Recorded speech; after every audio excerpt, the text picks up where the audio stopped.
रविनारायण खिलार सभापति भद्रक जिला उत्कल सांबादिक संघ। कौन कह आज जो कार्यक्रम होता से विषय कौन प्रतिक्रिया रही? आज एक खुशीर मुहूर्त अमृत बेला शुभ लग्न रे जे कि आमर उत्कल गौरव मधुसूदन दासंकर जन्म जयंती धुसुरी ठारे एक प्रेस क्लब फोरम गठन करा जायछि। या अत्यंत स्वागत योग्य भावे मु समानकु सांबादिक बंधु मानकु स्वागत जनैबी शुभेच्छा जनैबी। आज दिन रे ये जो सबुआड़े प्रेस क्लब थिबा बेले धुसुरी ठारे दीर्घ दिन धरी प्रेस क्लब गठन हो पार नथुला। जदि भी कोई कहउचंदी गठन हेइछि ता कार्यकारी हो पार नथुला। आज भली दिन रे कार्यकारी होइछि।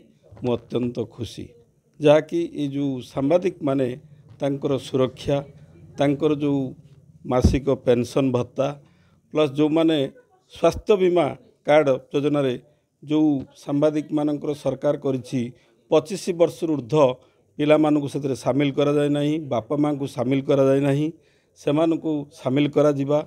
भुवनेश्वर ठारे प्रेस क्लब गठन करा जिबा आदि विभिन्न समस्या जो सांबादिक मान रहिछि एई धुसुरी प्रेस फोरम माध्यम रे यह निश्चित भाव रे जिला स्तर को आरंभ करी राज्य स्तर रे सरकारंकर दृष्टि आकर्षण करि परियो बोली मोर आशा तथा विश्वास रहिछि।